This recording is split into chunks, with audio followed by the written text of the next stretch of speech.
RTI पत्रकार रवि सिंह जी, इस नाम पे बहुत जोर दिया जाता है। आरटीआई के लिए मैं बताना चाहूँगा कि पत्रकारों के साथ सबसे बड़ी समस्या क्या है? जब आप बाजार में उतरेंगे, यदि मैं किसी भी व्यक्ति के जब मैं पक्ष की बात करूं तो पत्रकार चाटुकार हो गए, और विपक्ष की बात करूं तो ब्लैकमेलर हो गए। तो दादा, ऐसे एक आम आदमी है, उसको आरटीआई लगाना है, तो वो क्या प्रोसेस होती है? आरटीआई बहुत सारा सरल सा तरीका है कि आप उसका आरटीआई के फॉर्म हर जगह मिल जाएंगे आपको। उसमें उन्होंने एक साधारण सी फीस 10 रुपये का उन्होंने रख रखा है, वो भी उसमें भी उनके नाम से यदि लगता है तो 1 महीने का उनका टाइम होता है। 1 महीने में आपको जानकारी दे पाएंगे। आपके अनुसार एक अच्छा पत्रकार कैसा होना चाहिए? नेशनल टेलीविजन पे या बड़े बड़े मीडिया हाउसेस पे कैसी पत्रकारिता देखना चाहते हैं जिससे जनता जागरूक हो सके, या किन चीज़ों पे डिबेट होनी चाहिए? डिबेट से तो मैं सहमत ही नहीं। टेलीविजन कॉमेडी शो होगा, एक डिबेट आप हमको बताएं जिनको देख के हंसी ना आए। सतना का विकास करना है तो क्या बदलाव करना पड़ेगा? सबसे पहले तो विकास की जिम्मेदारी जिनको जिनको दी है उन्हीं को हटाना पड़ेगा। दादा, आपके 5 मित्रों की क्या कहानी है? कैसे ये 5 मित्रों की खबर कैसे पहुंच गई? 5 मित्रों की खबर भी पहुंच। क्या सतना के लोगों ने ये स्वीकार कर लिया है कि जो धरातल स्थिति है वैसी ही रहेगी? दादा, मैंने अभी एक रिपोर्टिंग की थी छोटी सी सफाई पे, तो उसमें महापौर जी ने एक खुले मन से कहा कि सतना का स्थान 91 से 12th रैंक पे आ गया। आप सच बताइए कि आपको शहर में सफाई दिखती है?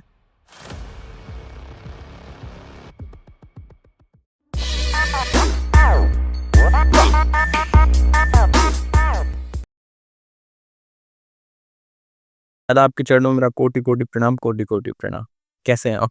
ठीक है। हम आए तो हमने महाराणा प्रताप जी की तस्वीरें देखी, कृतियाँ देखी, तो मैं पर्सनली वीर शिरोमणि महाराणा प्रताप जी से बहुत इंस्पायर होता हूँ। शिवाजी से, सम्राट अशोक जी से, साहू जी महाराज से। तो आप महाराणा प्रताप जी से कैसे इंस्पिरेशन लेते हैं? तो संत जी, जिन भी विभूतियों का नाम लिया है आपने, महाराणा प्रताप जी हो गए, शिवाजी हो गए, इन सबको ऑलरेडी कोई ना कोई अपने समर्थक वश मतलब होते हैं, इनको मानते हैं। उसी तरह मैं भी महाराणा प्रताप जी का समर्थक हूँ। लेकिन मैं आपको बताऊं, बड़े दुख के साथ बताना पड़ता है कि जान भी बाद में पाए, समझ भी बात पाए। जब हम अपने स्कूलिंग का जब हमारा टाइम था, तब उसमें हमेशा हमको अकबर ही महान बताया गया है। और महाराणा प्रताप क्या थे, उनका जीवन क्या है, ये हम लोग बाद में समझ पाए। महाराणा प्रताप की जो भी अब हमारे यहाँ देख रहे हैं, महाराणा प्रताप जी हम लोग के ऑलरेडी हम लोग उनको उपासक, अपने आप को उनका वंशज मानते हैं, और उनके आप हमको कट्टर समर्थक मान सकते हैं। दादा, आपको हमेशा संबोधन किया जाता है पत्रकार रवि सिंह जी, तो इसके पीछे का क्या राज है? पत्रकार रवि सिंह कह रहे हैं, पत्रकार हूँ तो पत्रकार संबोधन करते होंगे। और वो जो आरटीआई पत्रकार रवि सिंह जी, इस नाम पे बहुत जोर दिया जाता है। आरटीआई के लिए मैं बताना चाहूँगा कि पत्रकारों के साथ सबसे बड़ी समस्या क्या होती है संत जी, कि जब आप बाजार में उतरेंगे, यदि मैं किसी भी व्यक्ति के जब मैं पक्ष की बात करूं तो पत्रकार चाटुकार हो गए, और विपक्ष की बात करूं तो ब्लैकमेलर हो गए। तो अब हम जाएं किस दिशा में? क्योंकि मैं एक मासिक अखबार कर्मठ एक्सप्रेस निकालता हूं। जी। यदि अपन मासिक मासिक अखबार या पाक्षिक 15 दिन में निकलता है, और साप्ताहिक की बात करें तो ये हम लोग की भाषा में एक स्टोरी बेस्ड अखबार होते हैं। ये किसी न किसी स्टोरी को प्रकाशित करते हैं। यदि आपको याद हो व्यापम घोटाला, जी। तो व्यापम घोटाला को भी पहले एक साप्ताहिक अखबार ने उसको अ, बाहर किया। जब थोड़ा सा लूम लाइट में आया तो सबने उसको थोड़ा थोड़ा करके कवरेज किया। कवरेज करने के बाद वो इतना ज़्यादा उसको हाइप मिला कि पूरे देश में, पूरे प्रदेश में, पूरे देश में चर्चा का विषय बन गया। तो जब हम किसी भी स्टोरी बेस अखबार को संचालित करते हैं, तो हमको कोई ना कोई ऐसी चीज़ चाहिए जिसको हम पब्लिक के सामने प्रमाणित भी रख सकें। कोई भी चीज़ को मतलब हम अपनी बातों को रख सकें, और ऐसी कोई स्थितियाँ ना बने कि हमको डिफॉर्मेशन या मानहानि का सामना करना पड़े। तो हम जब किसी भी विभाग को पकड़ते हैं, तो हमारी एक पूरी टीम है जो आरटीआई पे काम करती है, right to information full form हो गया उसका, जिसमें यदि भारत या राज्य सरकार की गोपनीयता भंग होने का बस आरोप ना लगे, तो हर चीज़ आरटीआई के दायरे में है। यदि कोई सुरक्षा का मामला उठता है प्रदेश सरकार या राज्य सरकार या केंद्र सरकार का, तो उसको आरटीआई से उन्होंने दूर रख रखा है। तो हम क्या करते हैं, हमारी पूरी टीम पहले आरटीआई से जिस भी मुद्दे में हमको चर्चा करनी है उसको पहले हम निकाल लेते हैं। फिर उसको विधिवत अपने जो हमारी, लोग हैं, जब हमारी जनता जो हमको सुनना चाहती है, हमको देखना चाहती है, फिर उनको बताते हैं। आपको जानकारी के लिए बता दूँ, एक रेवती सीमेंट थी हमारे यहाँ। तो रेवती सीमेंट में भी आपने देखा होगा, वो हमारी टीम द्वारा ही हाई कोर्ट में जनहित याचिका दायर हुई थी, जो पूरी तरह बैन हो गई, लगभग एक्यूट की स्थिति में हो गई। लगभग रेवती सीमेंट का प्लांट यहाँ डिस्पोजल हो गया सतना में। उसी तरह एक आरटीआई में कुछ चीज़ें आई, तो 16 पुलिस कर्मचारी थे जेल के, सतना सेंट्रल जेल के, उनको सस्पेंड किया गया, उसमें 2 को बर्खास्त किया गया। 2 साल पहले एक जेलर थे जिनका बड़ा चर्चित नाम था, गुर्जर जी हुआ करते थे, वो भी हमारी आरटीआई से कुछ बातें एफआई को उनको तुरंत ट्रांसफर कर दिया गया। ऐसी बहुत सारी उपलब्धि भी हमारी टीम ने अर्जित की है। तो इसलिए आरटीआई पत्रकार भी कहते होंगे, चूँकि हम लोग के किसी न किसी विभाग में जिसमें भी हमको शिकायत मिलती है हम अन्य माध्यमों से, उनको पहले हम आरटीआई से पहले जानकारी को इकट्ठा करते हैं, फिर उसको पब्लिक में लाते हैं, जिससे सामने वाले के पास डैमेज कंट्रोल करने का समय नहीं मिलता, क्योंकि वो हमको अपनी चीज़ों को लिखित रूप में दे चुके होते हैं।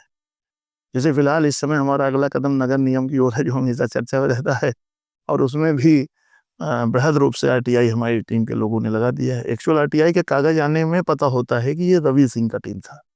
उसके पहले चूंकि हमारे नाम का उपयोग होता नहीं, तो मतलब बाद में लोग समझ पाते हैं, और आरटीआई में हीला हवाली भी करते हैं देने में, वो सब हम लोग मैनेज कर लेते हैं अधिकारियों से बात करके, और फिर उसको हम विधिवत अपने लोगों को बताते हैं, या अपने अखबार के माध्यम से सबको बताते हैं, समझाते हैं। दादा, एक मध्य प्रदेश में परचेजिंग की गई है, जो स्कॉर्पियो ली गई है 1300 करोड़ की, आपने सुना होगा।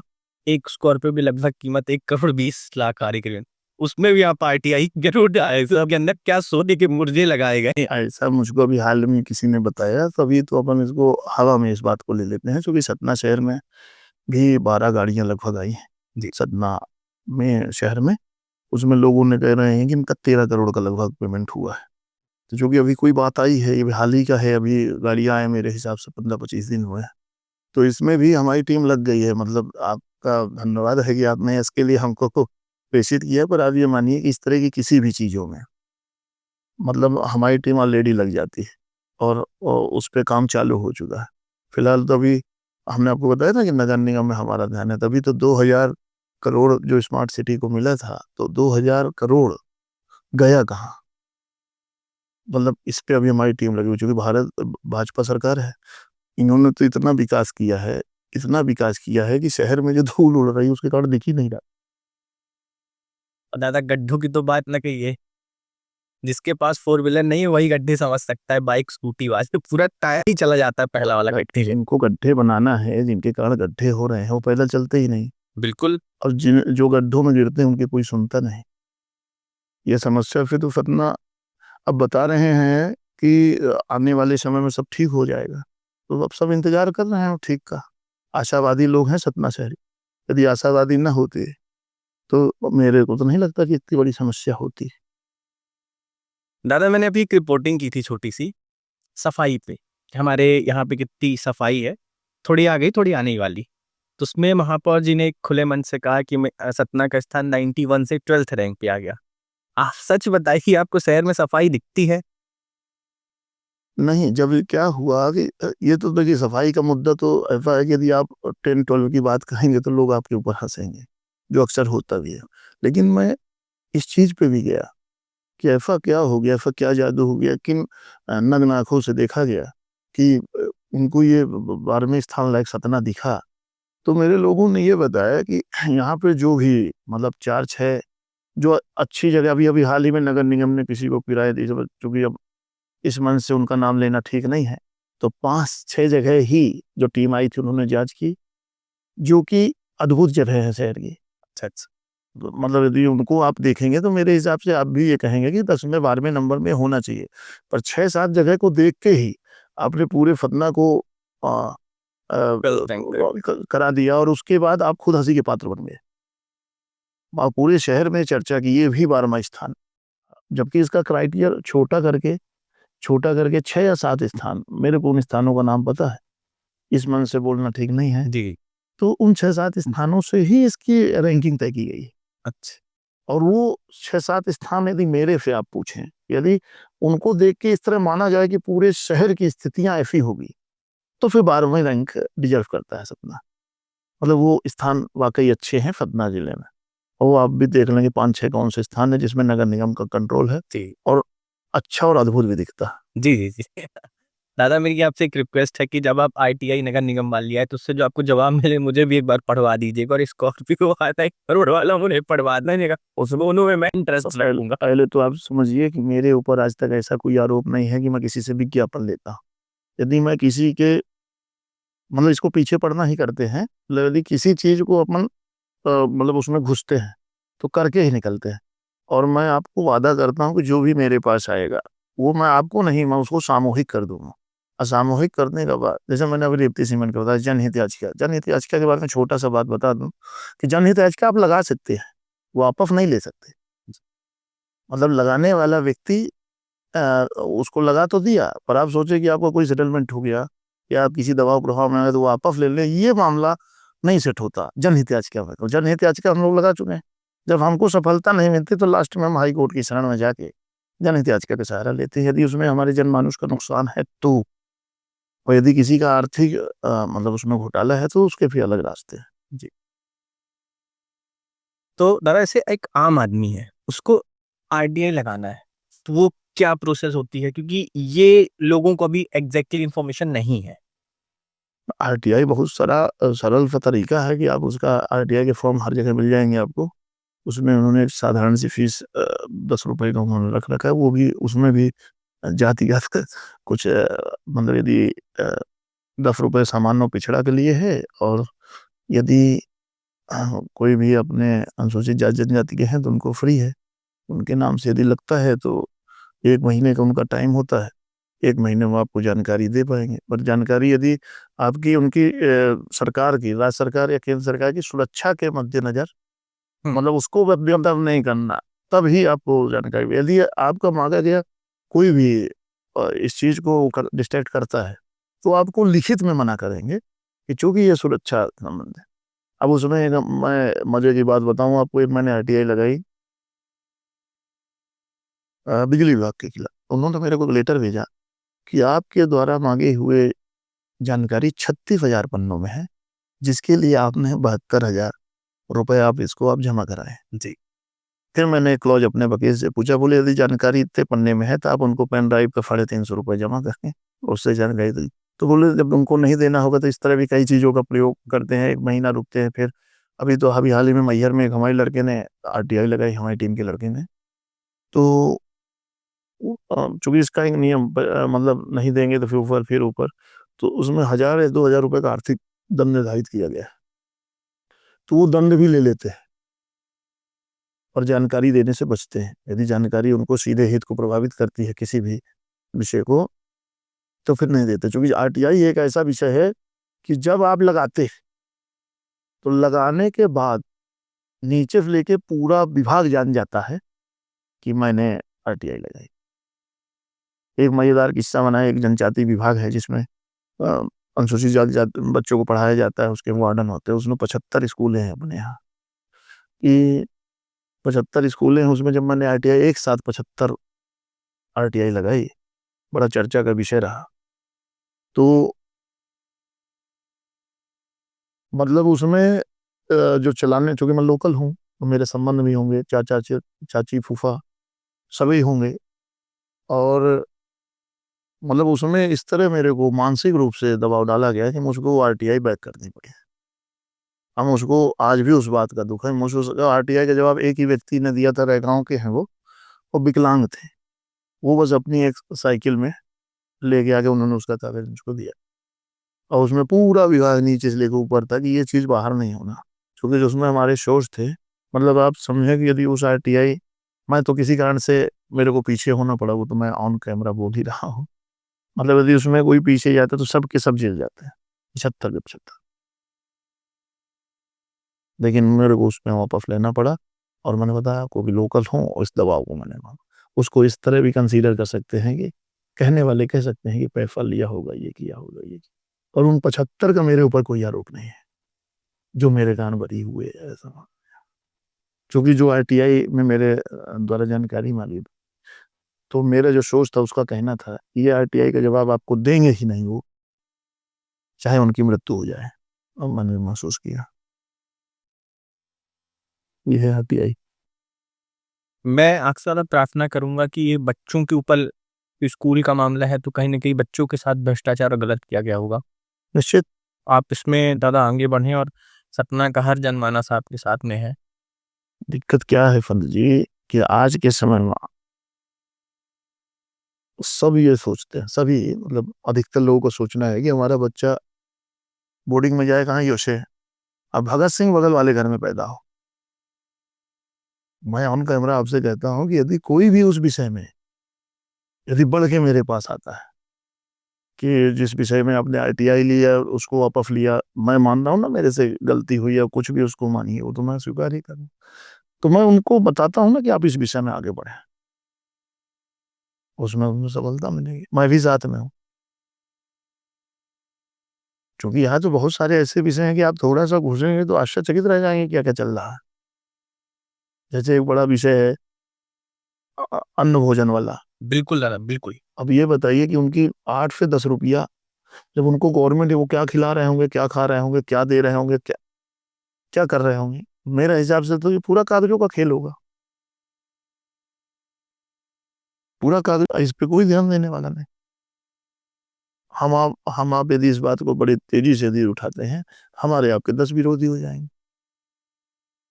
विरोधी होने पे हम किसी से मदद मांगते हैं तो कहेंगे साले ब्लैकमेल करते होंगे इसलिए इनके पीछे पड़े हैं। मैंने आपको शुरू में ही बताया, पत्र मतलब हम पक्ष की बात करेंगे तो चाटुकार, विपक्ष की बात करेंगे तो ब्लैकमेलर। हम जाएगा करे क्या, निपटे कैसे, निपटाए कैसे, बताइए, ये समस्या थी। अब दादा, आपके अनुसार एक अच्छा पत्रकार कैसा होना चाहिए? ये तो एक ऐसा सवाल है, ये तो आपको पब्लिक से पूछना चाहिए कि एक पत्रकार के अंदर वो क्या देखना चाहते हैं, एक पत्रकार से वो क्या चाहते हैं, ये तो पब्लिक बताएगी ना। फिर उस पे आपको ये होना कि भाई यदि आप ऐसा चाहते हो, पब्लिक जो भी बताए, तो उसमें आप किनको किनको देखते हैं शहर में। भाई मैं तो मासिक अखबार चलाता हूँ, मेरा एक यूट्यूब चैनल है कर्मठ एक्सप्रेस नाम से, वो डेली चल रहा है। तो मासिक अखबार तो इसो हर व्यक्ति के पहुंच से दूर रहता है। ये तो आज के समय में सोशल मीडिया है, चीजें हैं, लोग हैं, तो हम लोग दिखते रहते हैं। तो दैनिक अखबार क्या करना है जिनको लोग रोज पढ़ते हैं, जिनकी 70-80 हजार प्रतियां, किसी अखबार का नाम नहीं लेना चाहते, वो सब पेड खबरें चलाते हैं। ये बहुत दुखद है कि इस लोकतंत्र को जितना शायद पत्रकारिता और पत्रकारों ने हनन पहुंचाया है, शायद नेताओं ने भी उतना नहीं पहुंचाया होगा। क्योंकि आज आप देखिए, जब कभी भी बीतेगत वर्षों में भारत का इतिहास लिखा जाएगा, तो 2014 के बाद से पत्रकारिता को बहुत डिमोरलाइज किया जाए, बहुत ज्यादा डिस्ग्रेस किया जाए। क्योंकि आप जब भी नेशनल टेलीविजन खोलिए तो इतना बटे हुई डिबेट चलती, कोई हिंदू मुसलमान पे, non frictional, non scientific debate चल रही है। आप जब टीवी देखते हैं तो आपको क्या लगता है? मैं तो बहुत आहत होता हूँ, बहुत दुखी होता हूँ, बहुत वेदना और पीड़ा से भर जाता हूँ कि हम कैसे कर रहे हैं चीजें, शायद मैं कभी समझ भी नहीं पाता। आप दादा बताएं। उसमें भाई जो आप बात कर रहे हैं उससे मैं 100% सहमत हूँ। भाई 4 प्रकार के व्यक्तियों को बैठा के पूरे भारत को डिबेट दिखा रहे हैं, खबरों का कोई मोल भाव नहीं रह गया। हो सकता है कि ऐसा भी हो कि आज के समय में मीडिया वालों ने, बड़े मीडिया जगत ने ऐसा कारनामा करके दिखाया। अभी बीच में जो छोटा सा युद्ध हुआ उसमें कुछ चैनल ने तो ये बताया कि लाहौर भी कब्जा हो गया, बहुत इस्लामाबाद कब्जा हो गया, और आज जब अपन सुबह उठे रहेंगे तो तिरंगा भी फैला मिलेगा। ठीक है, तो जब इनको चलाने वालों को शर्म नहीं है, देख रहे, आप तो कह रहे ना कि मैं देखता हूँ तो दुखी होता हूँ। अब मेरा विश्वास माने तो मैं तो 7-8 साल से न्यूज चैनल ही नहीं देखा। हाँ, दादा मैं भी नहीं देखता, मैं भी सोशल मीडिया की क्लिपिंग देख लेता हूँ, उनकी मूर्खताई की अखबार और चैनल का इमेज ये होता है, समझिए कि कभी भी आप अखबार पढ़िएगा आप दूसरे से बहस कर जाएंगे कि ऐसा होता है, मैंने इसको पढ़ा है। लिखने वाले तो हम लोग हैं ना, तो हम लोग को तो इतना होना चाहिए ना कि जिस भी जनता को जो भी लिखते हैं उसको पहले हम वेरीफाई हो जाए, फिर हमको अच्छा लग रहा होगा तो हम इसको परोसें, फिर हम उसको परोसें। पर आज तो सब कॉपी पेस्ट का जमाना है, पेड मामला। मैं तो कह रहा हूँ कि जितने भी भ्रष्टाचार की बातें हम आप करते हैं, जो हम आपको दिखाई देती है, रोज चर्चा होती है, रोज सोशल मीडिया में कोई ना कोई उठाता है। मैं तो सोशल मीडिया चूंकि मैं पत्रकार हूँ तो मेरे पास लगभग मैं अधिक ग्रुपों में हूँगा, रोज मतलब अपन देखते हैं। पर किसी भी चैनल, जिनको आप अखबार को बड़ा अखबार कहते हैं, बड़े चैनल कहते हैं, आप मेरे को एक कटिंग भेजना कि गड्ढों से शहर परेशान है। मतलब आप आज तक प्रयास नहीं किए होंगे, कल से प्रयास करिए, जिनको भी आप बड़ा मानते हैं। मैं किसी भी अखबार का नाम नहीं लेना चाहता। आप एक चीज हमको दिखाइए जो प्रशासन के नकारात्मक लिखते हो, आप हमको दिखाइए। और जो छोटा, मान लीजिए हम एक मासिक अखबार में छोटे अखबार के रूप में है, मान लीजिए हम लिस्ट में जाना चाहते हैं, हम ब्लैकमेलर हों। हालांकि इससे हमको नहीं फर्क पड़ता, हम अपना काम करते हैं, हमारी पूरी टीम करती है, ताकत से करती है। क्योंकि मासिक अखबार होने के बाद भी यदि शहर में वजूद बनाए हुए हैं, तो हो सकता है हमारी कार्यशैली ने हमारा वजूद बनाया। बिल्कुल दादा, आपकी कार्यशैली बोलती। आप देखिए, सत्ता पक्ष ने जिस तरीके से नेशनल मीडिया और अखबारों को मैनेज किया है, बहुत दुखद है। शायद लोकतंत्र के लिए एक बड़ी, इतनी बड़ी डेंट है कि हम उसे मिटा नहीं पाएंगे। वो जब भी कभी इतिहास लिखा जाएगा 50-100 वर्षों बाद, तो वहां पे पत्रकारिता धूमिल होगी। और उसी बीच हमने कुछ वीर पत्रकारों को खोया। प्रभात चंद्राकर जी, जिन्हें खोया गया, छत्तीसगढ़ के जो थे। अभी एक उत्तराखंड वाला आपने देखा होगा। तो बड़ा दुखद होता है ये चीज को लेके। ये सब क्या है संत जी, कि हम लोग इसको कंट्रोल भी तो नहीं कर सकते। ये हमारे, हम चर्चा कर सकते हैं।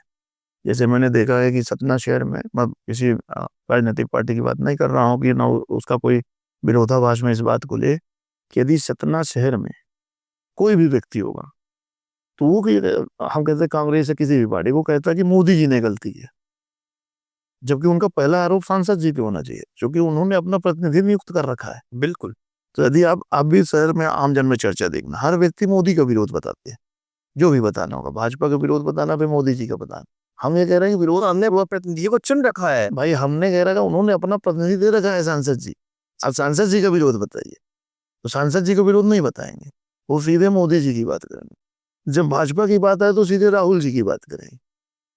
भाई जितनी मेरी समझ है, भाई किन्हीं अन्यत्र माध्यमों से उन्होंने राहुल गांधी जी को एक रूमर फैलाया कि पप्पू हैं, राहुल गांधी जी को बताया कि पप्पू हैं। पूरे शहर ने उनको पप्पू का माहौल बनाया, भाजपा ने। हाँ, ऐसा पीआर बनाया गया पूरा। फिर उन्होंने 2014 को चुनाव में बताया कि मेरा मुकाबला पप्पू से है, कौन जीतेगा। पहले उन्होंने एक योजनाबद्ध तरीके से किसी को पप्पू बनाया, फिर पूरे शहर में मीडिया, पूरे भारत में मीडिया के माध्यम से बताया कि मेरा चुनाव पप्पू से आ, तो रिजल्ट किसके पक्ष में होगा।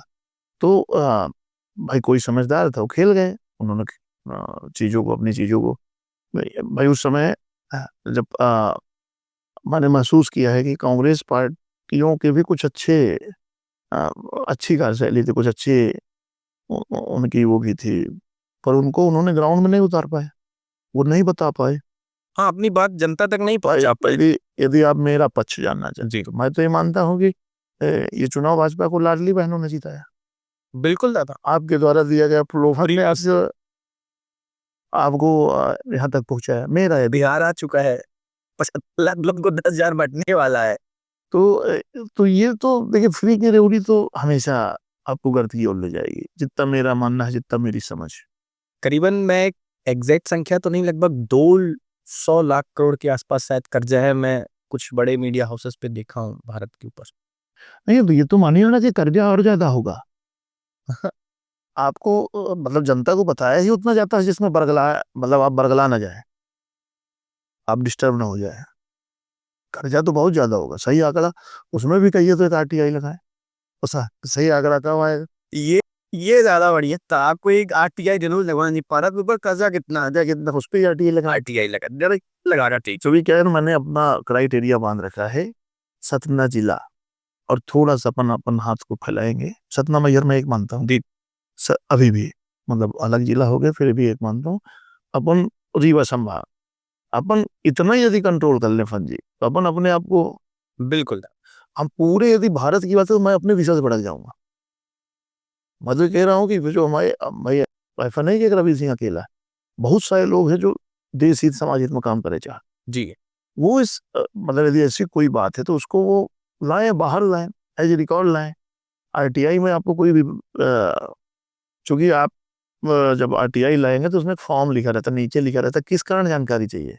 आप हर जगह डालिए न्यायालय उपयोग होता, हर जगह न्यायालय उपयोग होती है, अटेस्टेड मिलेगा। आपको लगता है कि भाई ये विषय कोर्ट के संज्ञान में आना चाहिए, तो चूंकि आपकी जानकारी न्यायालय उपयोग होती है, आप उसको लगाइए, वकील साहब को पकड़िए और जय श्री राम बोलिए, मामले को आगे बढ़ाइए। आप नेशनल टेलीविजन पे या बड़े बड़े मीडिया हाउसेस पे कैसी पत्रकारिता देखना चाहते हैं जिससे जनता जागरूक हो सके, या किन चीज़ों पे डिबेट होनी चाहिए? ऑब्वियस सी बात है, इकोनॉमी पे डिबेट होनी चाहिए, एजुकेशन पे डिबेट होनी चाहिए। और मुझे नहीं लगता कि शायद आखिरी बार का हमने ये डिबेट्स अपने नेशनल टेलीविजन पे एम्प्लॉयमेंट, बेरोजगारी पे, एजुकेशन पे, या शायद अपने यहाँ के स्वास्थ्य व्यवस्था पे कभी ये डिबेट्स देखी। देखिए, यदि टेलीविजन की आप बात करें तो डिबेट से तो मैं सहमत ही नहीं होगी। डिबेट तो होनी नहीं, डिबेट तो आज के समय में टेलीविजन कॉमेडी शो हो गया है। एक डिबेट आप हमको बताएं जिनको देख के हंसी ना आए।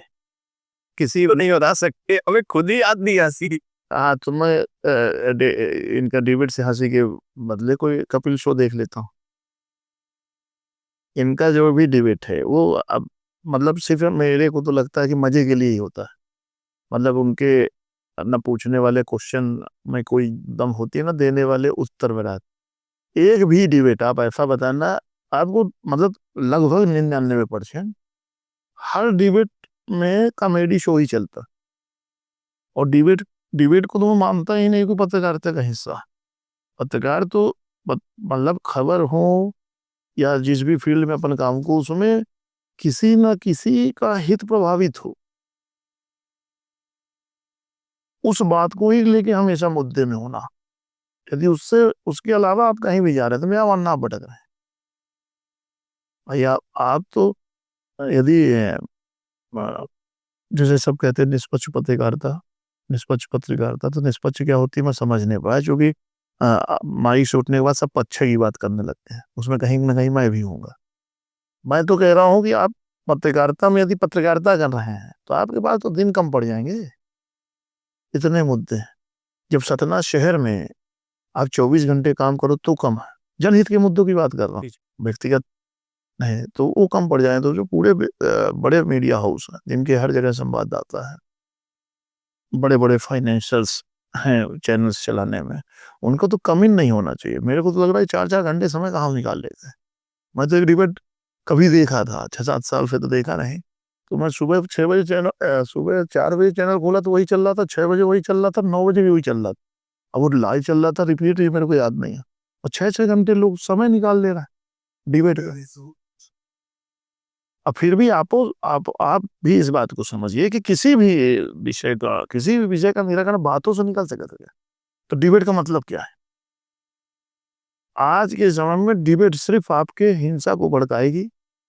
उससे कोई ना कोई पॉइंट आपकी बात से बोलते बोलते कुछ ऐसा निकलेगा जिससे दूसरा मुद्दा खड़ा हो जाएगा, कहीं दूसरा बवाल चालू हो जाएगा। तो आज की डिबेट सिर्फ उकसाने के लिए है। एक भी डिबेट से यदि कोई निराकरण निकला हो तो मुझको बताइए, ये भी आप सर्च करिए, ये भी सर्च करिए, बताइए कि नहीं रवि जी आपने कहा था और इस डिबेट से तो बड़ा फायदा हुआ है देश को। तो ऐसा कोई भी आए तो बताएं। ये सब तो ऐसे मुद्दे हैं कि इसमें चर्चा करके अपन ने भी 2-3 मिनट समय खराब कर दिया। और ये तो मेरी नज़र में चर्चा का ही विषय नहीं है। बिल्कुल दादा, आप सही कह रहे हैं कि डिबेट धार्मिक वैमनस्यता, जातीयत झगड़ा, कुछ ना कुछ तो निगेटिव की ओर ही वो पुश करके ले जा रहे हैं। और शायद अभी भी एक हद तक वो ऑन द ट्रैक आना नहीं चाहते, देश हितों में बात करना ही नहीं चाहते। नहीं नहीं, बिल्कुल। तो अपन उस विषय पे चर्चा ही क्यों करें? अपन अपन अपन लोग जितना कर सकते हैं, हम लोग जिस भूमि से आते हैं, सतना से आते हैं, हम लोग यहाँ पे ही यदि कुछ ऐसा काम कर जाएं जिसमें मतलब उस काम में अमर हो जाए कि ये इन्होंने किया, इस मुद्दे को लड़ा, इस मुद्दे में यहाँ तक पहुंचे और इसको इन्होंने करा दिया, चाहे उसके लिए फिर पत्रकारिता छोड़ के कहीं भी पलथिन मार के बैठना हो। और फिर समझते हैं ना, जी जी। चाहे फिर बैठना ही पड़े। मतलब पत्रकारिता में आदमी क्यों जाता है कि अपनी बात को कहीं रख सके और हमारी बात को लोग सुने भी। वो भी तो एक प्रोफेशन है। तो यदि हम वो ही नहीं करवा पा रहे हैं तो फिर मेरे हिसाब से तो मुझको अपना अखबार भी बंद कर देना चाहिए। क्या दादा आज का मीडिया बिका हुआ है? मीडिया, जो आपका ये सवाल है, तो इस पे थोड़ा सा आप ये प्रकाश डालें खुद कि बीका को कैसे परिभाषित करते हैं, बीका हुआ मतलब क्या? शायद जो कुछ धन की लालच में कुछ धन लेकर सत्ता पक्ष के लिए रिपोर्टिंग करे और एक्चुअल रियल ग्राउंड चीजें ना दिखाए, मैं इसको भी कहूँ। इसको हर मीडिया पे अपन नहीं जा सकते कि हर मीडिया, यदि किसी भी मीडिया पे आपको इस बात का शंका करना है या आपको लगता है कि ये इस तरह की चीजें प्रेषित करते हैं, तो आप 7-8-10 दिन उन पे नजर रख लें, उनकी खबरों पे, उनके तरीकों पे, आपको क्लियर हो जाएगा। क्योंकि इस तरह कहना कि हर मीडिया भी क्या है, अधिकांश मीडिया हाउस की मैं बात कर रहा हूँ, चंक ऑफ पोर्शन। तो वो तो मैंने आपको बता चाहिए ना कि बड़े बड़े चैनल भी पेड न्यूज चलाते हैं। पेड न्यूज का मतलब क्या होता है कि मैं एक आपको पेमेंट देता हूँ और जो मैं कहता हूँ आप दिखाइए। तो इसको आप यदि बिका हुआ मीडिया में लेते हैं तो फिर बिका ही माना जाए उसको। मतलब पत्रकारिता भी एक प्रकार का कुछ लोगों के लिए बिजनेस है। मेरे हिसाब से तो 90% लोगों के लिए बिजनेस है। और आज के समय में जितने भी बड़े मीडिया हाउस है, किसी का नाम नहीं लेंगे, सबके बड़े बड़े मॉल चल रहे हैं, सबकी बड़े बड़े फैक्ट्रियों में इन्वॉल्वमेंट है, कई जगह पार्टनर्स हैं, कई लीजें हैं। सतना शहर में भी जिनको आप बड़ा मीडिया हाउस मानते हैं, यदि आप सर्च करेंगे तो अपने आप में मेरी बात प्रमाणित हो जाएगी। और यदि कोई छोटे छोटे मीडिया जो भी छोटा बड़ा मीडिया मीडिया को छोटा बड़ा करना मतलब ये बेईमानी होगी, क्योंकि सब मेहनत उसी तरह करते हैं, कुछ अपनी बातों को अच्छे से रख पाते हैं, कुछ नहीं रख पाते। पर कुछ मीडिया हाउस को बड़े मीडिया हाउस में नाम लिया जाता है, सब लेते हैं, हम भी लेते हैं, आप भी लेगा, आप यदि सब किसी न किसी व्यापार में है, उसके बिना तो चलाना ही संभव नहीं। मीडिया का मीडिया ही चलाना, अखबार निकालना या चैनल चलाना वही कठिन काम है, सब जुड़े हों। अधिक से अधिक पेड से न्यूज निकलते हैं। मैं तो आपको शुरुआत में ही कहा कि किसी भी व्यक्ति भाई जो बातें हमको दिखती हैं, जो आप छोटे छोटे मीडिया हाउस उछालते हैं, कभी भी आप किसी बड़े अखबार में आप किसी भी व्यक्ति की नकारात्मक खबर आप हमको प्रिंट आप हमको भेजिए कि ये चल रही है, कभी नहीं चलती। एक बार किसी की खबर मुझको किसी मीडिया में निकलवानी हुई, तो वहां के संपादक जी ने मेरे से कहा कि रवि जी मैं इसमें इसको नहीं निकाल पाऊंगा, उसमें विज्ञापन लेता हूँ। बहुत ये तो आम आम समस्या है। आप एक किसी से लड़ के तो देखिए, कवरेज पहले पीछे हो जाएगा। यहाँ आपको बड़े मीडिया हाउस से कोई कवरेज नहीं मिलना। यदि सोशल मीडिया का प्लेटफॉर्म ना होता तो हम आप अपनी बात किसी से नहीं रख पाते, यदि मीडिया हाउस के अधीन रहते। तो कहीं ना कहीं सोशल मीडिया आने से थोड़ा ज्यादा आजादी बढ़ गई है। बिल्कुल बिल्कुल, पर उस आज़ादी का भी लोग यूज मिस यूज कर, कुछ ऐसे भी हैं जो किसी के जीवन में व्यक्तिगत भी घुस जाते हैं, किसी की एक पत्नी मर्यादा रखनी चाहिए। किसी की पत्नी बेटी बच्चों पे टिप्पणी करना चाहते हैं, इसको भी मैं सिरे से नकारता करता हूँ। कभी भी इस तरह की बातें नहीं आना चाहिए, उसका भी मिसयूज करते हैं, क्योंकि केस डिसाइड होने में समय लगता है, कोई आपके ऊपर डिफॉर्मेशन उसका भी लाभ उठाते हैं लोग। यहाँ पे एक अखबार ऐसा है जिनके ऊपर कई केस चल रहे हैं, हाँ वो उनका लाइसेंस भी रद्द किया गया, फिर उन्होंने जिला जो कानून में कमियां होती हैं जो उसका लाभ उठा के वो बराबर चला रहे हैं। उनके कम से कम 50 से ज्यादा डिफॉर्मेशन मानहानि के केस चल रहे हैं, पर आज तक किसी में भी सजा नहीं हुई, क्योंकि हमारे कानून का लचीलापन है। और वो खुल के किसी की पत्नी के ऊपर टिप्पणी कर सकते हैं, किसी की बच्ची के ऊपर टिप्पणी कर सकते हैं, किसी के लिए कुछ भी लिख सकते हैं, उनके लिए कोई रोक टोक नहीं। नहीं, एक मर्यादा होना बहुत जरूरी है और हम व्यक्तिगत किसी पे ना जाए। भाई मैं मानता हूँ अगर कोई पॉलिटिशियन है, कोई भाई नेता है, तो उसमें शायद उसके परिवार का कसूर नहीं कि उसने क्या गलत किया क्या गलत नहीं, वो एक व्यक्तिगत उस चीज का उसका विषय है। तो हमेशा मीडिया वालों को भी, मीडिया हाउसेस को भी ध्यान देना चाहिए, किसी में इतना हम व्यक्तिगत ना जाएं कि उसके आसपास लोगों का जीवन डिस्टर्ब हो। सदना के अधिकतर पत्रकार नकारात्मक भावनाओं से जुड़े हैं, उनको हर जगह नकारात्मक चीजें ही दिखती हैं। मतलब वो मतलब नकारात्मक बात ही करेंगे। हम लोगों ने बचपन में पढ़ा ना, एक गिलास में आधा पानी रख के किसको क्या दिखा, तो कुछ ने कहा कि गिलास भरी हुई है, कुछ ने कहा गिलास खाली है। तो हमारे यहाँ के पत्रकारों को हमेशा खाली गिलास ही दिखती है। मैं सतना शहर की बात करता हूँ, उनको हमेशा यही दिखेगी कि गिलास खाली है। बहुत कम लोग बोलेंगे कि गिलास में आधा पानी भरा हुआ है। बात छोटी सी है पर इतने में ही अब उनके विचारों का अंदाजा, उनको नकारात्मक चीजें दिखे, खाली ही दिखेगा, भरा कुछ नहीं दिखला। दादा, आपके 5 मित्रों की क्या कहानी है, कैसे? ये 5 मित्रों की खबर कैसे पहुंच गई है? 5 मित्रों की खबर भी पहुंच, तो पहले तो मैं आपको बता दूं कि मैं 41 ईयर का हूँ। तो मेरी उम्र के मेरे कोई साथी नहीं है। मेरी दोस्ती मान लीजिए, राना मान लीजिए, मेरे बड़े मेरे मेरे से उम्र में जिन 5 की बात कर रहे हैं आप, वो मेरे उम्र से सब मेरे से 10, 15, 20 साल बड़े ही हैं। क्योंकि मुझको बचपन में भी सिखाया गया, आपने भी कहीं देखा होगा कि दोस्ती अपने से बड़ों से, उनसे कुछ सीखने को ही मिलता है। तो चर्चा में एक राजस्व अधिकारी, एक थाना प्रभारी, एक बड़े ठेकेदार और 2 पत्रकार, इनको हमेशा मेरे साथ जोड़ा जाता है। यही मेरे गुरु हैं, यही मेरे बड़े भाई हैं, यही मेरे मित्र। इनकी हमेशा चर्चा होती है सामान्य शब्दों में, और उनको मेरे साथ हर कार्यक्रम में हर जगह देखा जाता है। उसी को शहर में 5 पांडवों का नाम देते रहते हैं कि रवि सिंह के 5 लोग। बहुत अच्छा लगता है दादा आपको देख के, जब आप ऐसा यूनाइट होके टीम की तरह वर्क करते हैं और समाज के लिए कुछ अच्छा परिणाम निकलता है, तो हम लोगों को भी देखने में बहुत प्रेरणा मिलती है और बहुत ज़्यादा अच्छा लगता है। देखिए क्या होता है, ये अपने को अ, जो शहर की स्थितियाँ हैं, जब आप कई लोग मिल के किसी बात को रखते हैं, तो उस बात को कोई भी अधिकारी, कर्मचारी, प्रशासनिक वो नज़रअंदाज नहीं कर पाते, और हम अपनी बात ताकत से रख पाते कह पाते हैं। क्योंकि हम किसी राजनीतिक पद में नहीं, मैं व्यक्तिगत किसी राजनीतिक पद में तो हूँ नहीं कि मेरी बात को सुने या मेरे को कैमरे का अट्रैक्शन मिले। तो मेरा कैमरा अट्रैक्शन मेरी भीड़ ही है, मेरी टीम ही है, मेरे लोग ही हैं, मेरे भाई। जब हम सब साथ में रहेंगे तो उनको देखना भी पड़ना है, सुनना भी पड़ता है और करना भी पड़ता है। दादा आपके 5 मित्रों की क्या कहानी है? कैसे?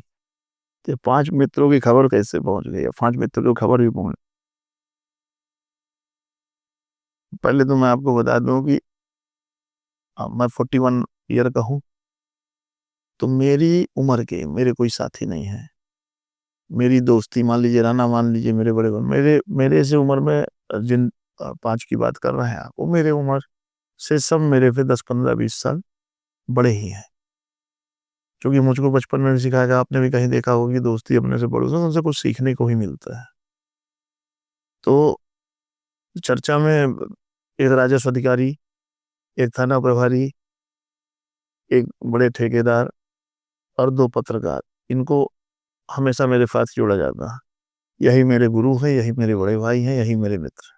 इनकी हमेशा चर्चा होती है सामान्य शब्दों में, और उनको मेरे साथ हर कार्यक्रम में हर जगह देखा जाता है। उसी को शहर में 5 पांडवों का नाम देते रहते हैं कि रवि सिंह के 5 लोग। बहुत अच्छा लगता है दादा आपको देख के, जब आप ऐसा यूनाइट होके टीम की तरह वर्क करते हैं और समाज के लिए कुछ अच्छा परिणाम निकलता है, तो हम लोगों को भी देखने में बहुत प्रेरणा मिलती है और बहुत ज़्यादा अच्छा लगता है। देखिए क्या होता है, ये अपने को अ, जो शहर की स्थितियाँ हैं, जब आप कई लोग मिल के किसी बात को रखते हैं, तो उस बात को कोई भी अधिकारी, कर्मचारी, प्रशासनिक वो नज़रअंदाज नहीं कर पाते, और हम अपनी बात ताकत से रख पाते हैं, कह पाते हैं। क्योंकि हम किसी राजनीतिक पद में नहीं, मैं व्यक्तिगत किसी राजनीतिक पद में तो हूँ नहीं कि मेरी बात को सुने या मेरे को कैमरे का अट्रैक्शन मिले। तो मेरा कैमरा अट्रैक्शन मेरी भीड़ ही है, मेरी टीम ही है, मेरे लोग ही हैं, मेरे भाई। जब हम सब साथ में रहेंगे तो उनको देखना भी पड़ना है, सुनना भी पड़ता है और करना भी पड़ता है। बस इसलिए भीड़ में भी दिखते हैं साथ में। दादा आपको सतना का राजनीतिक भविष्य क्या दिखता है? ये जिस तरह है पिछड़ा वैसे ही रहेगा? बैकवर्ड नहीं, सर्विस ये तो चीज़ें? देखिए जो आज की स्थितियाँ हैं, यदि वोटर्स, नेता तो बदलने वाले नहीं, क्योंकि नेता तो कई साल से वही है, वही चेहरे हैं जिनको हम जान रहे हैं, आप जान रहे हैं। यदि वोटर अपने आप को नहीं बदलना है, तो ये तो डाउन टू अर्थ ही जाएगा सतना। और यदि आप विगत 20 सालों से देखें, तो सामान्य विकास को छोड़ दें, तो ये डाउन टू अर्थ ही गया है।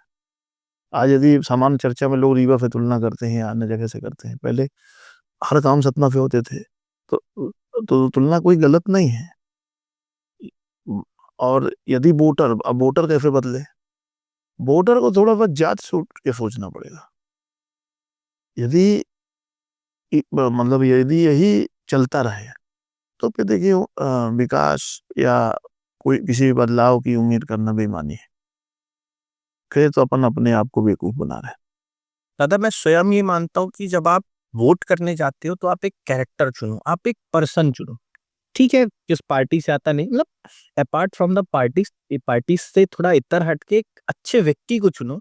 तो वो अच्छी, मतलब एक बड़ी पार्टी से नहीं भी आता है, उसकी पार्टी सत्ता पक्ष में नहीं भी है, भले वो विपक्ष में, वो एक इकलौता विधायक ही है या इकलौता सांसद ही या इकलौता महापौर ही है, मगर वो जब एक अच्छा व्यक्ति बनेगा तो वो शहर को बहुत ज्यादा अच्छी चीजें दे जाएगा, बजाय इसके कि जब कोई करप्ट व्यक्ति बन जाता है।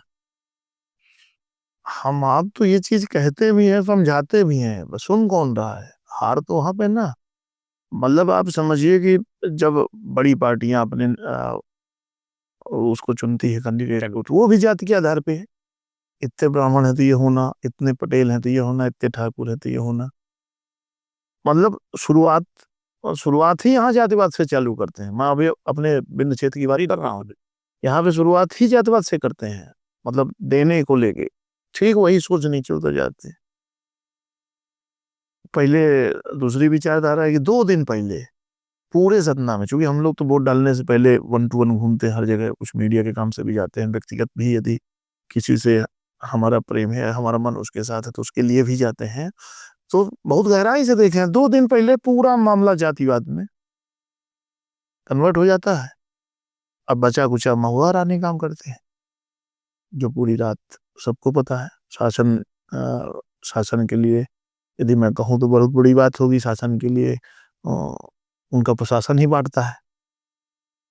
पिछली बार कभी यदि आपने देखा होगा, यहाँ विधानसभा में झगड़ा हो गया तो आरोप ही था कि एम्बुलेंस में शराब जा रही थी। तो यही है, तो जब शराब पैसा जातिवाद में वोट डालिएगा तो फिर विकास की उम्मीद तो मेरे हिसाब से नहीं। बिल्कुल दादा, आपकी बात सही है। और यहाँ पे प्रयास जनमानस को अपने स्तर पे करना पड़ेगा, जनता को अपने स्तर से किसी एक अच्छे व्यक्ति को उठाना पड़ेगा जो उनके लिए सोचे, उनके लिए जिए, उसके जीवन का लक्ष्य उनकी सेवा होनी चाहिए। तो वो भी कैसे करेंगे भाई? यहाँ पे सोच ही बनी है ना कि आजादी हमको चाहिए, इंकलाब जिंदाबाद आप बोलिए, कोई भी अपने ऊपर जिम्मेदारी लेने के लिए तैयार नहीं है।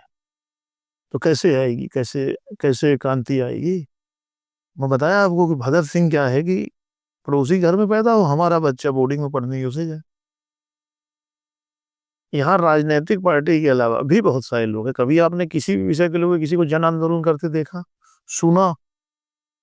ऐसे कुछ चेहरे नाम हैं जो प्रयास करते हैं उसमें, मतलब थोड़ा बहुत प्रयास करते हैं। वो भी कुछ दिन तक जब उन पे नजर रखो तो वो भी एक देखेंगे तो पार्टी के मतलब किसी न किसी पार्टी के गाइडलाइन के हिसाब से बात करने लगते हैं। मतलब पहले तो हम उनको स्वतंत्र मानते हैं, फिर वो हमको बाद में मैनेज दिखाई देने लगते हैं। यदि आप स्वतंत्र हैं तो आप थोड़ा सा भाजपा, कांग्रेस या बहुजन, इनसे हटके भी आप अपनी बात को रख सकते हो। ये मतलब किसी पे भी यदि अपन ने देखा ये ठीक है, थोड़ा देर तक अपन उस पर दाव लगाने की सोच, 10-15 दिन में वो भी भीड़ का हिस्सा दिखने लगते हैं। तो वो कैसे इस पे वर्क होगा? ये तो बड़ा चिंतन का विषय है। चिंतन हम सबको करना चाहिए। लेकिन मैं तो पता है, मैंने अभी अपने 15-20 साल में जो मैंने फील्ड में देखा, तो मैं हताश क्यों, निराश भी हूँ कि सच में निराशा का विषय है। लास्ट में टोटल चुनाव बिंद का जातिगत आधारित होता है। बड़ी पीड़ा भी होती है इसको देखकर। यदि हम यहाँ पे हैं तो चिंतन भी तो हम ही आपको करना। बिल्कुल, हमारे लिए कोई बाहरी चिंता करने तो आएगा नहीं। सच कहा। रहना अपने को है, झेलना अपने को है। अभी एक बहुत बहुत छोटा सा विषय है, किसी ने मेरे को बताया कि जो यहाँ एयर है वो भी प्रदूषित है, रहने लायक नहीं है। एक दिन उसका कोई मीडिया में उसको दिखाते हैं, उसके बाद वो नियमावली चेंज हो गई, वो हवा की फिजा ही चेंज हो गई, उसका मानक ही बदल गया। तो मतलब आम व्यक्ति तो ये बात नहीं पहुंच पाती, पर मेरे को तो पता है कि जितने भी जननायक हैं उनको तो इसकी सूचना होती है। ऊपर से दवा फैक्ट्री को दवा मारने में ये भी प्रकाशित करने करवाने में डर रहे हैं। यदि शहर की हवा दूषित है तो मैं ये समझता हूँ कि यहाँ की लोगों को पता तो होना चाहिए कि हम रह कहाँ रहे हैं। इसको भी आप देखें, मतलब सतना शहर का हवा, पानी का तो बात छोड़ दीजिए, पानी तो सभी देख रहे हैं, हवा तक रहने लायक नहीं। और प्रदूषण झेले हम, पानी दूषित हो, हमारा जमीन हमारी, पत्थर हमारे, मगर यहाँ पे नौकरी पाने वाला युवा बाहर से बस अब और क्या हो रहा है कि एक विभाग बना, प्रदूषण विभाग जी, उसको पैसे से नौसी देनी है, उसको कोई मतलब ही नहीं है कि उसको मानक से मतलब ही नहीं है। आप कितनी बड़ी गाड़ी से उतर रहे हैं, वो गाड़ी तय करेगी कि आपका प्रदूषण का एनओसी कितनी देर में हम दे। मैं तो बता रहा हूँ ना कि यहाँ का हवा रहने लायक नहीं है। इसको भी आप सर्च करें, वेरीफाई करें। सतना का विकास करना है तो क्या बदलाव करना पड़ेगा? सबसे पहले तो विकास की जिम्मेदारी जिनको जिनको दी है उन्हीं को हटाना पड़ेगा। और शुरुआत यदि अपने को करना है तो पहले सांसद जी से करो, पहले सांसद जी को हटा दो। हमारे विधायक जी जब से विधायक हुए हैं तो उनका यही कहना है कि राज्य सरकार जो है भाजपा की है तो हम कुछ कर ही नहीं पा रहे हैं। बीच में हमारे विधायक जी के पोस्टर लगे थे कि गायब हो गए। हाँ, बिल्कुल। किसी तरह कुछ लोगों ने प्रयास करके ढूंढा है उनको। यदि उनको भी इस बात का रोना है तो उनको खुद इस्तीफा दे देना चाहिए। इस बार जब से जिला ग्रामीण की उनको तब से थोड़ा सा एक्टिव मुझको दिखे हैं। बिल्कुल। इसके पहले तो ऐसा लग ही नहीं रहा था कि सतना में कोई विधायक भी है। बिल्कुल। तो जब अपन किसी भी राजनेता को चुनते हैं तो 70% तो विकास की जिम्मेदारी उनकी है ना। 80% हम तो एक सहयोग के रूप में भागीदार हो सकते हैं। हाँ, जनता विकास के यदि इनसे नहीं हो पा रहा है, सांसद जी की बात करें 25 साल से अब मतलब 25वां साल रनिंग में है, सांसद जी से पब्लिक बोर हो चुकी है। ना उनको कुछ करना है ना उनसे कुछ हो पा रहा है। तो पब्लिक को सबसे पहले तो यहीं शुरुआत होनी चाहिए, यहीं से शुरुआत करनी चाहिए। तब तब विकास की बातें कुछ आगे किस नए व्यक्ति को जिम्मेदारी दें। कम से कम नए को मौका मिलेगा तो ये कहने को तो होगा कि नए व्यक्ति को दिया गया है। ये तो वही कहानी है। और जब सांसद जी से कभी बात हो तो सांसद जी एक तो प्रेस कॉन्फ्रेंस कभी करते नहीं, मतलब अपनी बात आप कुछ किए हो तो दिखाएं लोगों को। कभी साल 2 साल में तो एक 4, 6, 8 पन्ने का विकास का पुलिंदा देते हैं, सबको बांट दिया जाता है कि इसको आप पढ़ लें। हम लोग जब उस प्रेस कॉन्फ्रेंस जाते हैं तो उसको पढ़ लेते हैं, फिर उसको ढूंढते ही कहाँ हुआ है, फिर पता चलता है ये भी किताबों में ही हुआ होगा। और बस प्रेस कॉन्फ्रेंस से क्यों भागते हैं आपके सांसद? प्रेस कॉन्फ्रेंस तो मेरा मानना है कि हर राजनेता को 2 से 3 महीने में अपनी उपलब्धि बताने के लिए आप करें। कुछ भी तो इनके पास बताने के लिए कुछ नहीं है। इन्होंने एक बना रखा है, एक पत्रकार साथी और 4-6 पत्रकारों को, बड़े अखबार पत्रकारों को चिन्हित कर रखे हैं। हर साल उनको एक इनोवा दी जाती है, उसमें कुछ एक पैकेज निर्धारित होता है। 8-10 दिन उनको घुमा दिया जाता है, लौट के आके वो गुणगान करते हैं। मतलब वो 10 दिन का उनका जो ट्रिप रहता है तो बाकी 355 दिन उनके गुणगान करते हैं। और जो कि बड़ा मीडिया हाउस ये दिखाता है कि सांसद इज द बेस्ट, तो सपना मानती है कि बेस्ट है। नहीं तो वो हर बार चुनाव जीतते हैं, प्रतिनिधि की तरह चुन के आ रहे हैं 4-5 बारों से, तो उसका वजह क्या है? ये उनकी अपनी खुद की गणित है। उनको पता है। देखिए कोई भी व्यक्ति जब चुनाव लड़ता है तो उसका चुनाव जनता से तो होता नहीं ना, उसका चुनाव होता अपने विरोधी से। यदि हम यहाँ की एक फिजा पकड़े तो इसमें कांग्रेस को भाजपा का विरोधी माना जाता है। हमारे यहाँ जिनको टिकट मिलती है वो कांग्रेस के कार्यकर्ताओं को ही समेटने में लगे रहते हैं और उस समय वोटरों को बनाते हैं। उनकी कार्यशैली, चूंकि चुनाव लड़ते हैं, उनको लंबा अनुभव हो, उनकी मतलब एक एक पन्ना के एक वोटर लिस्ट के पन्ना प्रभारी उनके पास। वो यहाँ पन्ना इकट्ठा कर रहे हैं, यहाँ दूसरे नेता अपने कार्यकर्ता ढूंढ रहे हैं। जब लास्ट में चुनाव आता है तो पता चलता है कि जो उनके विरोधी हैं उनके आधे से अधिक लोग उनके खेमे में है। पूरा उनको चुनाव मैनेज करने आता। और आप कहते हो जीतते हैं। एक विधानसभा चुनाव में उन्होंने हार भी तो खाई। बिल्कुल खाई। वो सतना जिले से ही हारे हैं। बिल्कुल। क्यों हारे? सतना शहर में शिक्षित वोटर होते हैं जो विकासशील व्यक्ति को भी पसंद करते हैं, उन्होंने हरा दिया। अब मैं ये नहीं कहना चाहता कि पैसे या और किसी दबाव के प्रभाव से हर जगह जीत जाते हैं, लेकिन जब शहर के वोटरों की बारी आई तो शहर के वोटरों ने नकार दिया। फिर यदि लोकसभा में चुनाव में यदि आप मेरा मत जानना चाहते बिल्कुल। तो मेरा मत ये है कि मोदी जी को किस चीज किन्हीं किन्हीं चीजों में लोग पसंद करते हैं। तो सांसद जी तो चेहरा ही नहीं होते हैं। मोदी जी चेहरा होते हैं। मोदी जी चेहरा होते हैं फिर लोकसभा जीत जाते हैं। मोदी जी मुझको मेरा चेहरा यदि यूज करे, मैं आपको विश्वास दिलाता हूँ कि मैं लोकसभा जीत जाऊँ।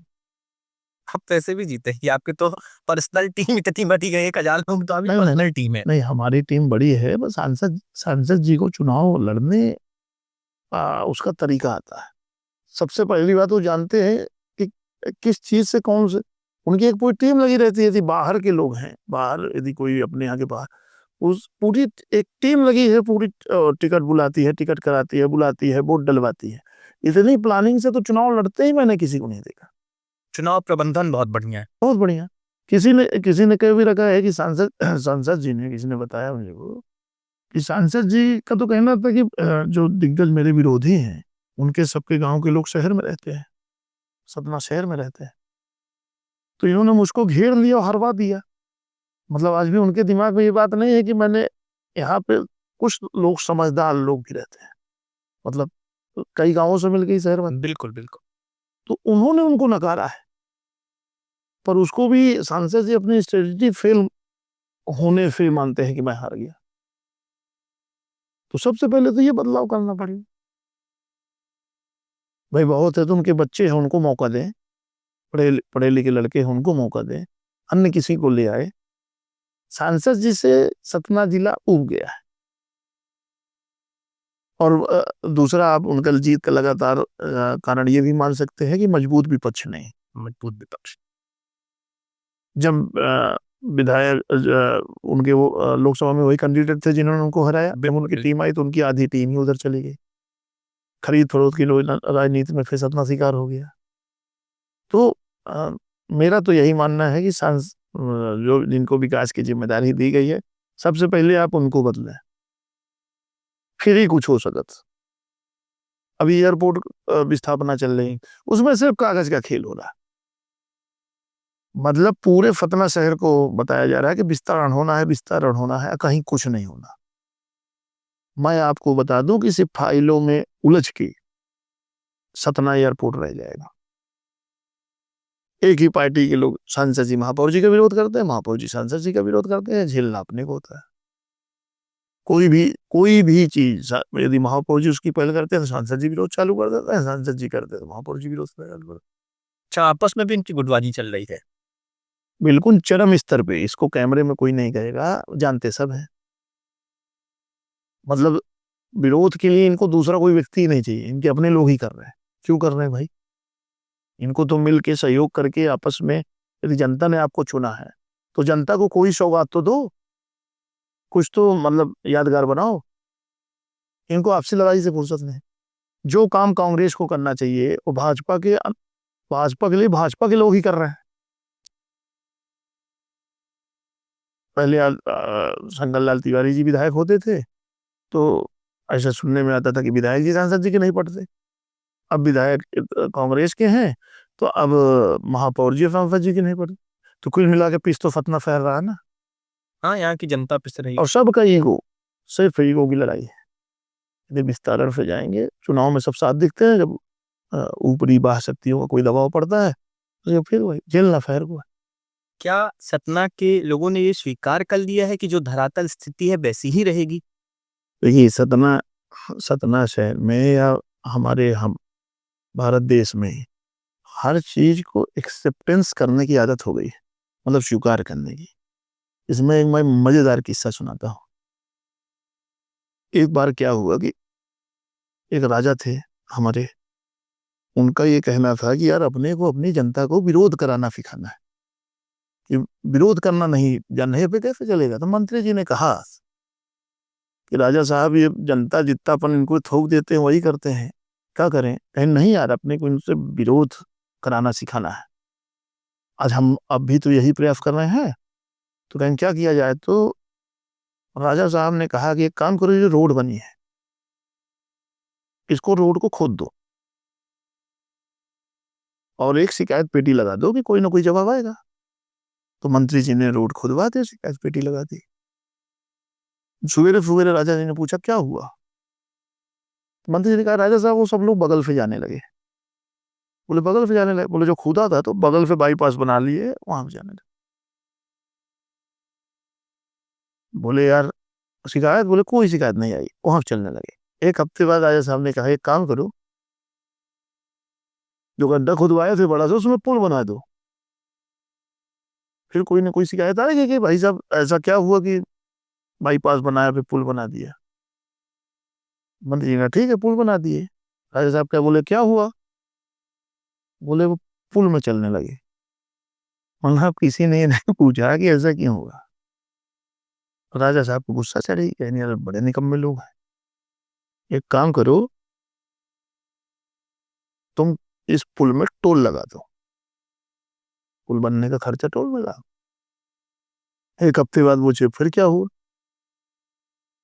बोले राजा साहब सब टोल का पैसा निकलने लगे। तो कि यार एक काम करो, इन सालों को निकले तो जूते मारो। तो जब सब निकलने लगे तो पैसा देने के बाद एक आदमी की ड्यूटी लग गई कि इनको एक एक जूता मारी। तो एक आदमी ने एक लेटर आया, एक लेटर आया तो राजा साहब खुश हुए। बोले पढ़ो पढ़ो पढ़ो क्या आया क्या आया।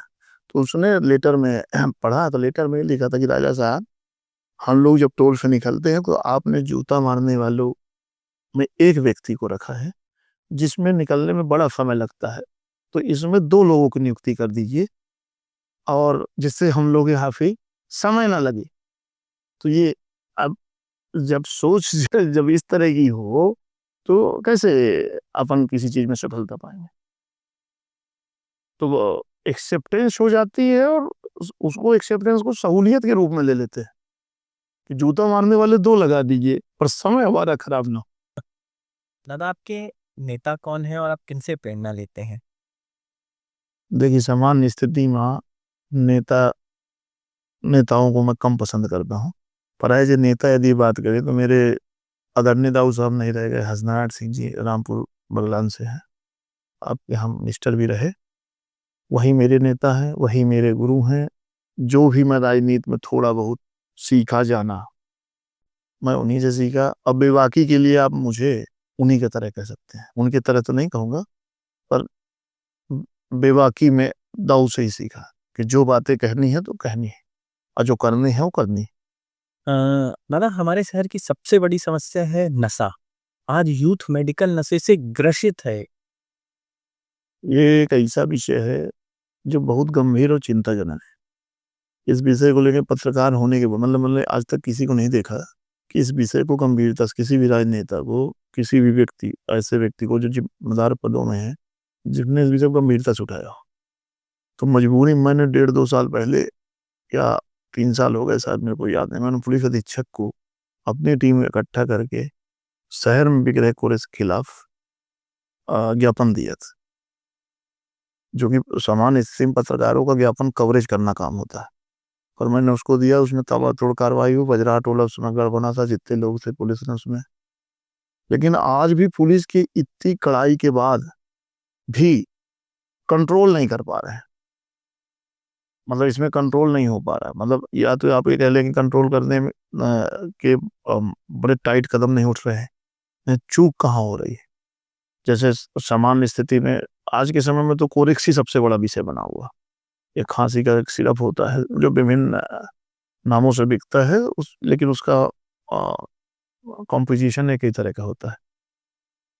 यदि इसमें शहर भी गंभीर है, अधिकारी भी गंभीर हैं। आईजी साहब आए दिन इस पे वो भी करते हैं, बीच में भी डीजी साहब ने भी नशा मुक्ति अभियान चलाया था। इसमें यदि माननीय कलेक्टर चाहें या कुछ ऐसा ऐसा नियमावली पास कर देंगे शहर में ही बैन हो जाए। अभी छिंदवाड़ा में एक घटना हुई है, परसों नरसों ही हुई है। उसमें 2 बच्चों मतलब हालत गंभीर हो गई। मामला अलग था, नशे से संबंधित नहीं था। लेकिन इसको यदि एक वो बना के या उसको वितरण का थोड़ा सा टाइट कुछ करके, मतलब इस पे कोई ध्यान ही नहीं दे रहा है, ऐसा मेरा मानना है। अभी डीजी साहब ने नशा मुक्ति अभियान चलाया 15 दिन तक पूरे शहर में। कहीं कोरेक्स पकड़ी जा रही, कहीं दारू पकड़ी जा रही। मैं ये कहता हूँ कि पुलिस जब अभियान चलता तभी क्यों पकड़ पाती है, इसके पहले क्यों नहीं पकड़ती? पहला बड़ा सवाल तो ये। दूसरा, नशा मुक्ति अभियान चल रहा है, राज्य सरकार चला रही है, और नशा मुक्ति अभियान का जो डेट था, कोई भी दारू की दुकान एक दिन भी बंद नहीं थी। तो ये कैसा अभियान है? नशा मुक्ति अभियान नाम भी है, दारू की दुकान सरकार बिकवा भी रही है। तो ये मेरी समझ से परे है। यदि किसी को समझ में आए तो मुझको भी बताएगा कि भाई मैं समझ गया हूँ, आप समझें। और नशा मुक्ति अभियान जब चलता है तभी इतनी मात्रा में क्यों दारू पकड़ी जाती है, इतनी मात्रा में कोरेक्स क्यों पकड़ी जाती है? इसका सीधा सीधा यदि मुझसे कोई पूछे तो मेरा ये मानना है कि बेचने वालों की, पकड़ने वालों को जानकारी रहती है कि यहाँ बिकता है, यहाँ होता है। इसलिए ईजीबी पे दे कार्रवाई, दे कार्रवाई। इसमें हमारे यहाँ के कुछ थाने नंबर 1 में, 2 में इनका भी क्राइटेरिया बढ़ता है, पुरस्कृत भी होते हैं। लेकिन मेरा मानना है कि यदि कोरेक्स पे कंट्रोल नहीं किया गया तो आने वाली परिस्थितियां दिन ब दिन बदतर हो जाएंगी, क्योंकि सब 16 से 18 साल के बच्चे इसी में ग्रसित हैं। आए दिन अपराध होते हैं। हमारे यहाँ बहुत सारी आइडिया बनी है, लड़के नशे में छोटी छोटी गैंग बना रहे हैं, इंस्टा में उनकी बड़ी चर्चा है, पुलिस उनको पकड़ती है, हथियार अपलोड करते। मतलब बच्चों की हालत ये है कि उनको समझ में ही नहीं आ रहा कि वो कर क्या रहे हैं। दिशा भ्रमित हो चुके हैं। इस पे कोई कदम नहीं उठा रहा। पर ये भी जिम्मेदारी किसकी है? ये भी जिम्मेदारी क्या हम ही ना आपकी है? ये जिम्मेदारी भी जो समाज के जागरूक लोग हैं उनकी है। आज तक मैं आपको मतलब 8 से 10 साल हो गए मेरे को थोड़ा सा एक्टिव हुए, मैंने आज तक नहीं देखा कि किसी भी व्यक्ति ने इस विषय को गंभीर रूप से चर्चा किया। यदि इस पे गंभीरता से लिया जाए तो क्या नहीं कंट्रोल किया जा सकता?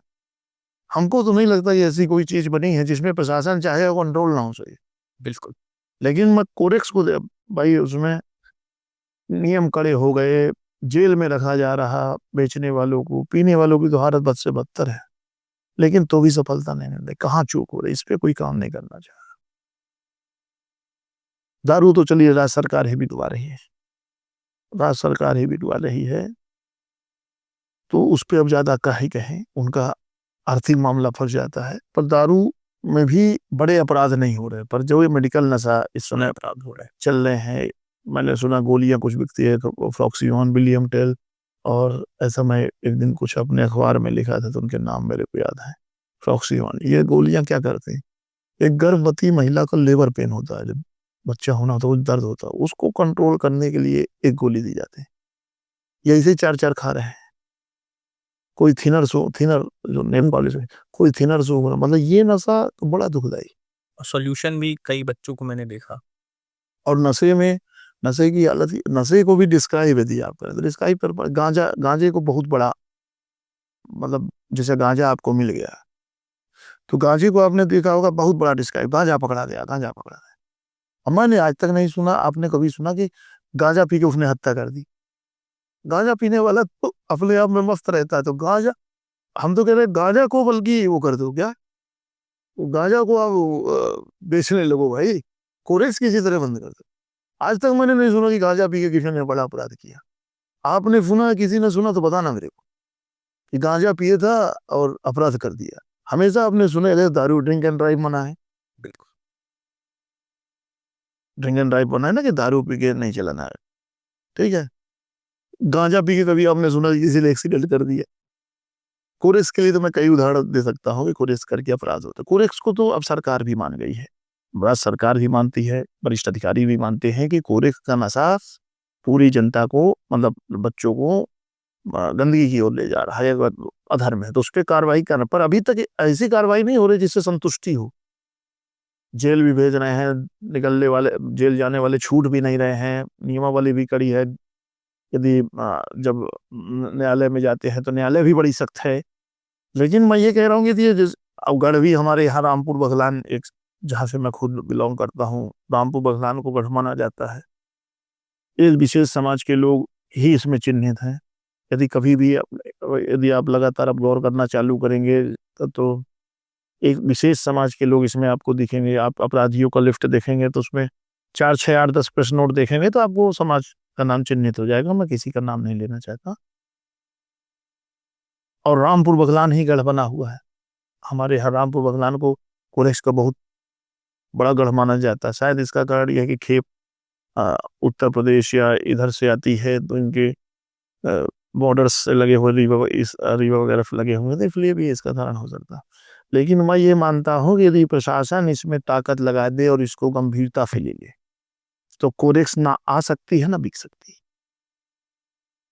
मैं ये नहीं कहता कि इसमें किसी का शामिल होने का वो है, लेकिन मैं ये मानता हूँ कि इनकी नाकामी में इनके मैनेजमेंट का फेल है। यदि कोरेक्स आ ही नहीं पाएगी तो बिकना, बेचना, रखना वो तो सब, तो अब प्रशासन को मेरी नज़र में ऐसा कदम उठाना चाहिए कि जिससे अपन उस पर रोक ही लगा दें। यदि अपन कोरेक्स को नहीं रोक पा रहे हैं या टाइट नहीं हो रहे हैं, बेचने में नियमावली को नहीं बढ़ा पा रहे हैं, तो परिणाम आपके सामने।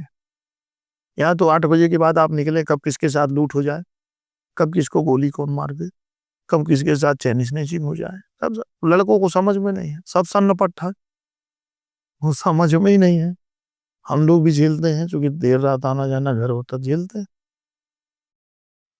मैंने नशे के विरुद्ध एक वीडियो ही बनाया था और हालत सच में बहुत गंभीर है। अगर आप रात में 10-11 के बाद शहर में निकल जाएं, पुलिस गश्तीकरण करती है, तो आपको रोड में यंग एज के बच्चे पड़े मिल जाएंगे, मेडिकल नशे के शिकार यंग एज के बच्चे पड़े मिल जाएंगे।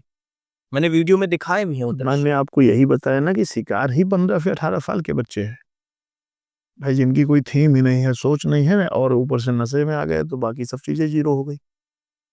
यदि मैं बताता रहा हूँ, यदि इसमें ध्यान नहीं दिया, यही जाके बड़े अपराधी बनेंगे।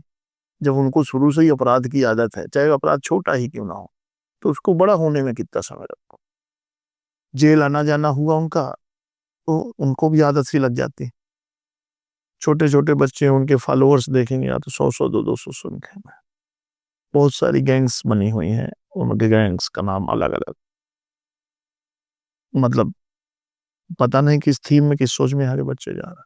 ना उनके माता पिता गंभीर हो, ना अब कहाँ से क्या चूक हो रही है, देखने में बड़ा मतलब अच्छा माहौल है, तरफ नहीं।